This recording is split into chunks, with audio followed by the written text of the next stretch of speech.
we need new global leadership. I am disillusioned, disheartened, but I want to hope that one day, in the midst of all of this, better leaders will emerge, will reinvent the United Nations, reinvent the multilateral institutions, and bring together all the countries in the world.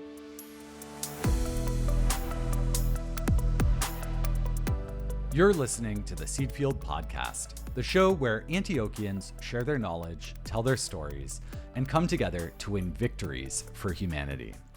I'm your host, Jasper Nighthawk. For this season of the podcast, we're focusing on some of the most exciting events from our university's year of pro-democracy action, Antioch Works for Democracy. Today, we have a very special episode, a conversation between José Ramos-Horta, the president of Timor-Leste, and Abigail Abrash Walton, the chair of Antioch University's Environmental Studies Department. The two spoke several weeks ago at our Environmental Justice and Democracy Colloquia series, and they had a wide-ranging conversation covering issues of climate justice, activist tactics, how to ethically resist colonization, and our world's strong need for new, bold leadership. We're excited to give you a chance to listen in. Before we get to the tape, let me introduce President Ramos-Horta just a little bit, which I want to do because I think he's a fascinating and inspiring figure. In the early 1970s, President Ramos-Horta, he wasn't president yet, he helped lead the resistance movement that ended over 200 years of Portuguese colonization of East Timor. Timor-Leste is the Portuguese name for that country. I'm going to use that. So shortly after President Ramos-Horta and his fellow revolutionaries won Timor-Leste's independence, Indonesia invaded and recolonized the country. When Indonesia sent in its tanks, President Ramos-Horta was out of the country. At the time, he was the nascent government's foreign minister, and he'd gone to New York to try to rally support at the United Nations. But with Indonesia occupying Timor-Leste, he couldn't go home. He ended up spending 15 years in exile in the US. During this time of exile, he was a tireless advocate for Timor-Leste's freedom. He met with leaders from around the world at the UN, he lobbied politicians in Washington, and generally, he worked to ensure that the world wouldn't forget about his home country. This work led President Ramos-Horta to Antioch University, where he used the Individualized Master of Arts program to design his own degree, an MA in Peace Studies. And when he, along with one of his countrymen, won the Nobel Peace Prize in 1996, he drew on his Antioch master's thesis to come up with his Nobel acceptance speech. In 1999, an opening emerged to negotiate with Indonesia, and President Ramos-Horta helped lead these successful negotiations for Timor-Leste's independence. He now lives back in Dili, the capital of Timor-Leste, and among many other governmental roles, he served as his country's second president from 2007 to 2012, and in 2022, he was reelected as president of Timor-Leste. I say this all to emphasize what a remarkable voice President Ramos-Horta speaks with. We're so lucky to count him as our fellow Antiochian. And I think he really does embody many of the values that our university purports to stand for. If you want to know more about his story, I'm going to include a link to the cover story that I wrote about President Ramos-Horta for the Antioch Alumni magazine back in 2021. That was a great chance where I got to ask him about his time at Antioch and so much else. It's a rich document. I really enjoyed getting to write that story. For now, though, I'm really excited to share this important conversation between President Ramos-Horta and Abigail Abrash Walton. Here's Abby. It is such a pleasure to be here today with all of you for this very first colloquium in our four-part Environmental Justice and Democracy series in collaboration with Antioch Works for Democracy. I have the great privilege today of introducing you all to today's colloquium guest, Dr. José Ramos-Horta. And as you know, Dr. Ramos-Horta is currently serving as the democratically elected president of the Southeast Asian nation of the Democratic Republic of Timor-Leste, his second time in that critical role as head of state. Your Excellency, thank you so much for being here. I know that we have structured this as a conversation, and we have a lot to talk about because we are gathering at a historic moment when Timor-Leste is marking this 25th anniversary of the Timorese people's vote for self-determination. And I want to start by really reflecting back to the decades of engagement and leadership that you and others brought to building a successful campaign and a successful movement to bring about the establishment of democratic governance for Timor-Leste. I often talk with students about the fact that the impossible can take a little while. And I think for many of us in the international community, we wondered if we would ever see the success of the movement for self-determination in Timor-Leste. And of course, you and others led that effort to bring that about and did so extremely successfully. So if I could invite you to talk a little bit about how you did it, what are the lessons that we can learn? Thank you for inviting me to participate in this colloquium. We celebrated the 25th year of the holding of the referendum, 23 years of restoration of independence. In the age of a person, a human being, 25 years is very, very young. In the life of a nation, even younger. Can we imagine what was the United States at age 25? What was any country in Europe, any country in Latin America at that time, 25 years? So we can say we have a fragile country. We readily accept this definition, although the OECD countries, in a report of several years ago, already wanted to have Timor-Leste declassified as a fragile state. But with us, with humility, prudence, we say, no, we are still a fragile country. We are still building institutions of the state. The institutions are not yet strong enough, although we have already a deep-rooted culture of democracy. We do not have a political violence. We do not have a religious-based or ethnic-based tensions, least of all violence. We have an absolutely correct and substantive relationship with all our neighbors, in particular with Indonesia, with which we had a conflict for 24 years. We reconcile with ourselves among the Timorese families, and we reconcile with Indonesia and with our neighbors. We have the best possible relationship with the major powers. The United States has a significant presence in Timor-Leste. We have a strong security and military cooperation with Australia and Portugal and our neighbors. We do not have a huge foreign debt. Our debt, which is only 13, 16%, is only to Asian Development Bank and the World Bank. So we are very relaxed and free to talk about these issues.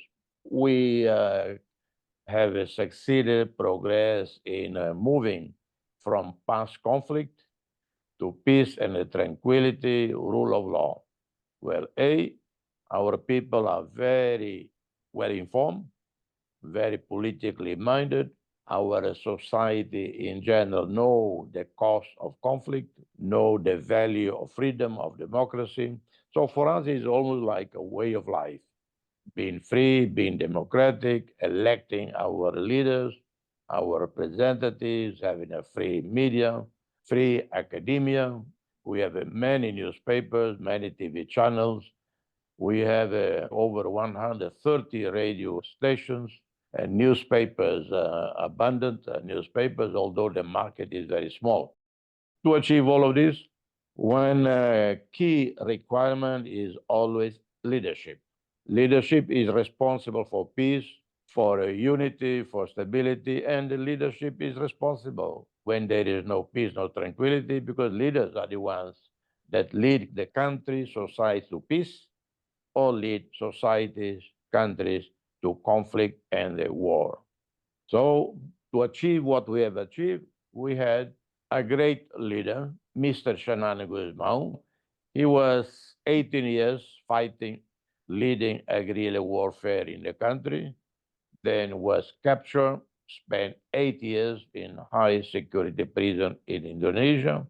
In prison, he won the admiration, the friendship of the thousands of prisoners who were there.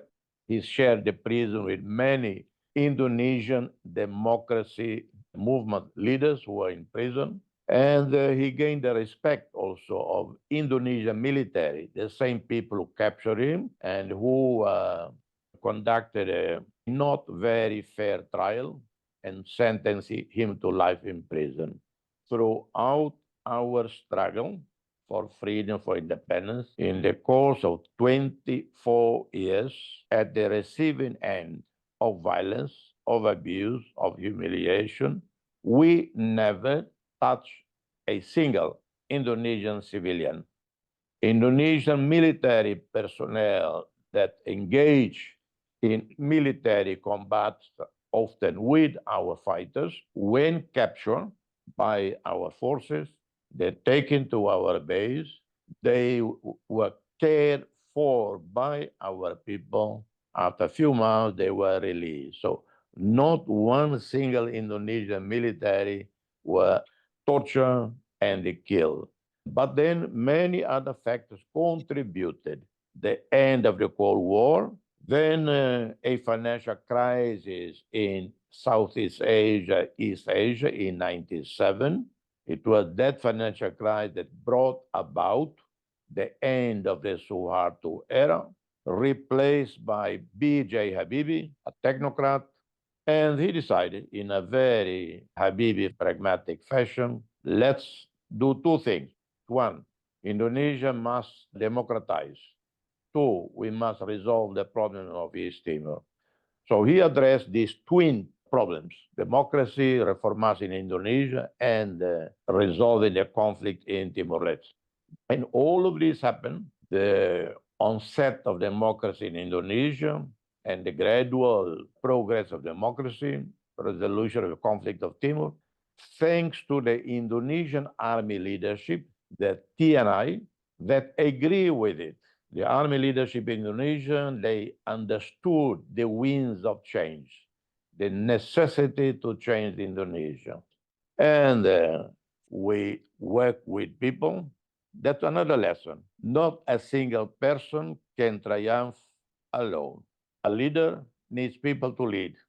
So you need people around you, technocrats, intellectuals, academic, political advisors. You need to inspire the people. You have to have people behind you. And that means you have to be able to communicate with the people and they share your dream, your guidance, your project, and then you succeed. Wonderful. There's so many lessons in the case study of Timor-Leste, which you've just described. And I've heard you talk about the power of advocacy when it's focused persistently on a clear goal, about the relationships that you build to enable your success, for the leadership you bring in uniting people behind the cause. So many different lessons that are there that are just as relevant today for all of us.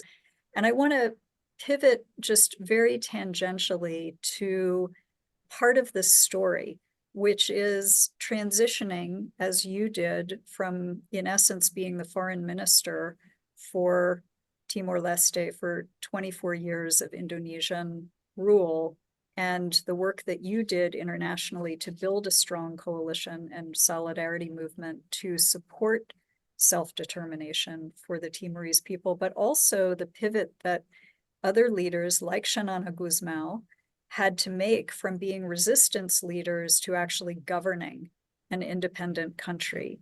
And again, I think Timor-Leste, under your leadership, the leadership of people like Xanana Gusmão, is an excellent case study to learn from. How do you make that pivot from advocate to leader in a governance sense?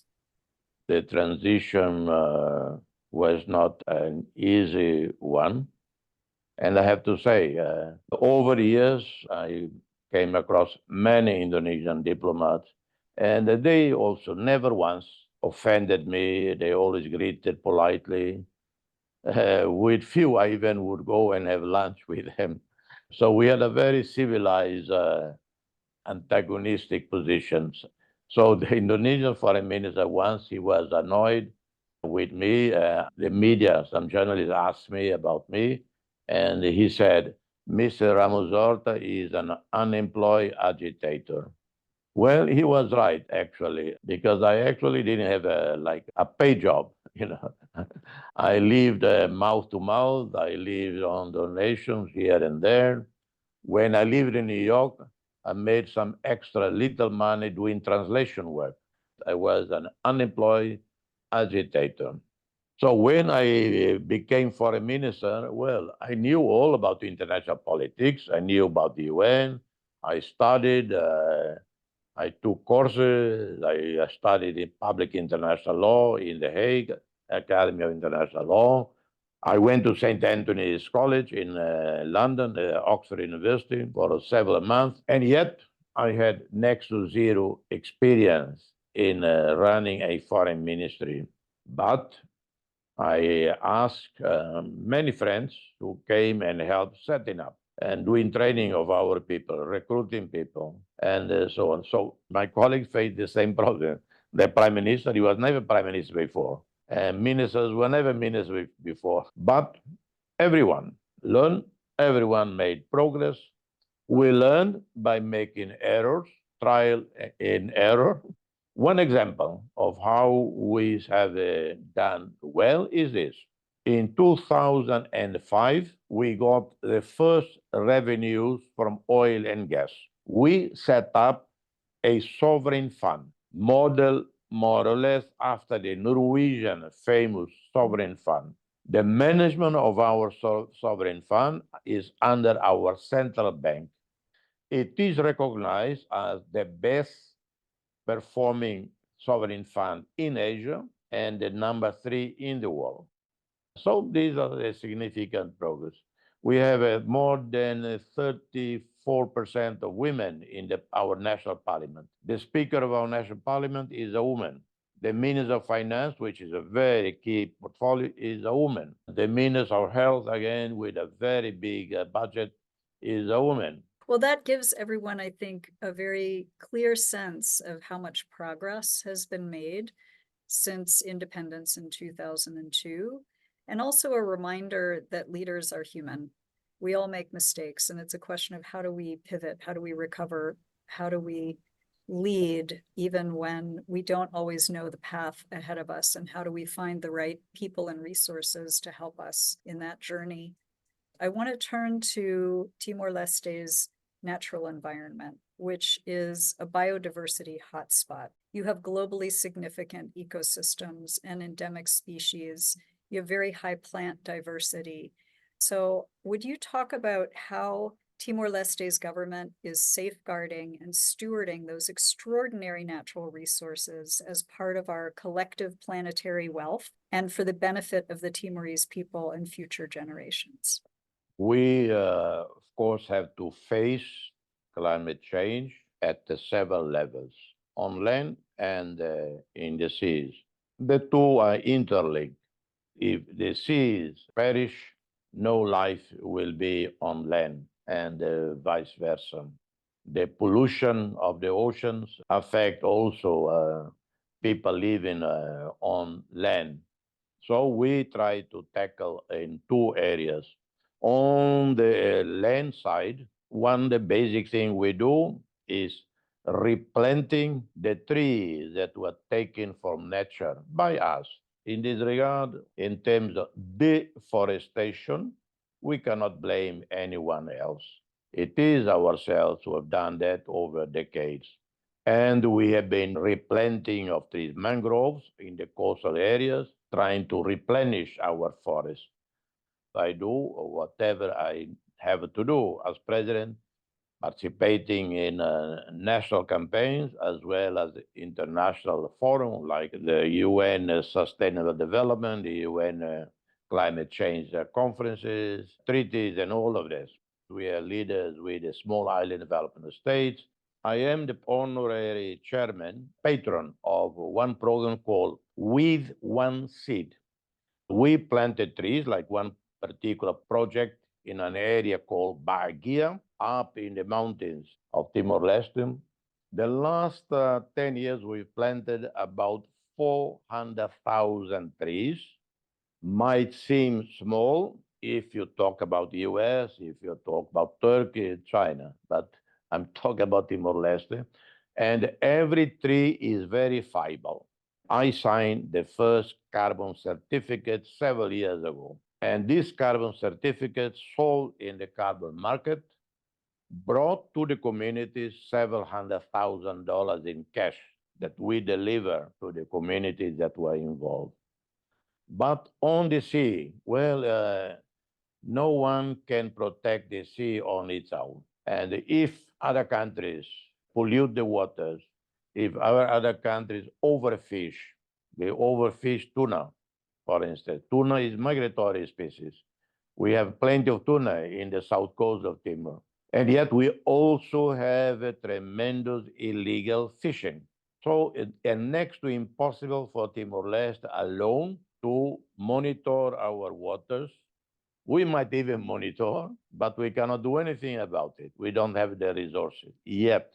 To have a successful maritime security to protect our exclusive economic zone from illicit activities that destroy, deplete fish stocks in Timor and in the world, it's absolutely necessary that the international community, particularly the Western countries, eliminate their bureaucracy, facilitate money access to funding by countries like Timor-Leste.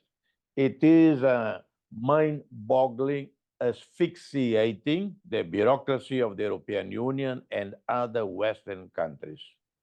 We need serious collaborative solidarity between the rich North and the poorer South. We need solidarity between East and West. Oceans belong to all of us. A part of ocean that is sick will affect the rest of oceans elsewhere. So we are very vulnerable. We are dependent, like all other islands in the region, like all other islands in the world. Yes, and I hear very strongly the need for solidarity and for collective action in safeguarding these parts of our natural world. I want to turn to a different question, but I want to ask you to consider what advice you might offer to today's Antioch students as they are seeking, as you have already done in your life and your career, to win victories for humanity and to advance environmental justice and democracy. What advice would you give? For young people beginning their careers, I advise, please study environment, study water resources. I have been speaking on water for the last 22 years. Yes, one of the big problems of humanity is fresh water. So study at the sources of water. How can we access fresh water better, more effectively, and cheaply? Because there is only 1% of the water existing in the world is accessible by humanity. How can we capture water from the air? There is already some rudimentary ideas, technology about it. How can we have other agriculture food that need less water? Because current techniques, current rice production in Asia, in Africa, consume too much water. But I advise also the following to young people: study, study, and study. Not to be average, but to be the best, to be the pride of your parents, to be the pride of your community, to be the pride of the country, to serve the country, to serve humanity. We are living in incredibly unhappy times, tragic times in Gaza, Ukraine, in Yemen, in Sudan. Worst humanitarian catastrophe today in the world is in Sudan, and not on the front pages of the newspapers. And so we need new global leadership. I am disillusioned, disheartened, but I want to hope that one day, in the midst of all of this, better leaders will emerge, will reinvent the United Nations, reinvent the multilateral institutions, and bring together all the countries in the world. It is possible. We'll see.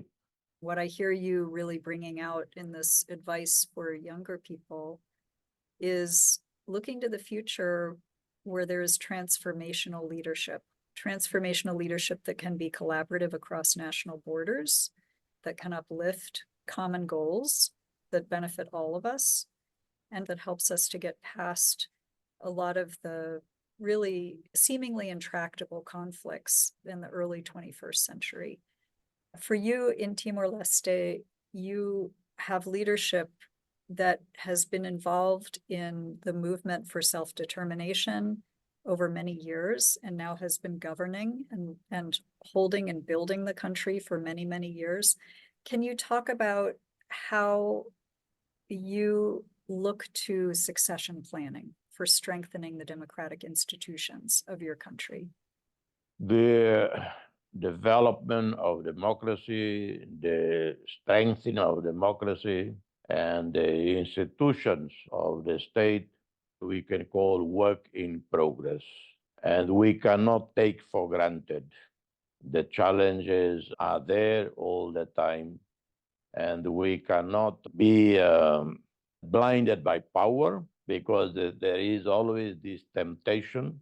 Once leaders are elected, they forget the promises made to the people. Vanity takes over, or sometimes maybe not vanity, but the pressure of work make them disconnected from the society they are supposed to be connected with and serve. So how us in Timor-Leste have how to preserve hard-won democracy, the progress we have made, a democracy that has delivered, but not enough. We have had failings. Today, 22 years after, 22, 23 years after restoration of independence, Timor-Leste should be free of extreme poverty. We should not have a stunting. We should have healthy children, healthy babies, healthy mothers. We should be self-sufficient in food production. We are not. And we should have been able in 20 years to have a healthy society free from the degradation of malnutrition, but we have a severe malnutrition. So a democracy that doesn't address these problems, democracy that doesn't address inequalities in society, is democracy that will be hijacked by the extreme right or extreme left. But the extreme right also will fail because the extreme right make false promises. We know that through history. Yeah, this is wisdom. Do you see any conflict between environmental justice as a goal and economic flourishing as a goal? Can those things exist together? No conflict whatsoever. As long as we, in studying, in planning, in execution, we know that we have to take care of Mother Nature. Mother Nature is fragile, has been severely wounded over the last 100 years. It is Mother Nature that give us the land, the earth, give us the rain, give us the rivers, the oceans. So everything that we plan, there has to be equilibrium, there has to be balance, and that can be done through science and through absolutely careful planning, prudence. And so both can be achieved because our livelihood, our prosperity depends on the way we treat nature, how we treat our forests, our rivers. If we allow forests to be locked down by unscrupulous loggers, if we allow overfishing in our oceans, well, we all perish. So there is no conflict whatsoever. Of course, for countries that depend on non-renewable energy, we, Timor-Leste, we are dependent on non-renewable, but our contribution to CO2 emission is 0.003%. Countries that have a polluted the earth, are the big European, North American industrial countries. And they, I presume, they acknowledge that. But we should not continue to just to point finger blaming them, because industrialization also brought a lot of benefits to humanity. We live longer because of the knowledge we acquired. And in the last 100 years, people live longer, people have a greater comfort because of the knowledge we acquired in the last 20 years. But the West has to be serious in responding to this truth. And the truth is we all share responsibility for the planet, but there has to be also differentiated responsibility, greater responsibilities of the United States, of India, of China, of Western Europe, and so on.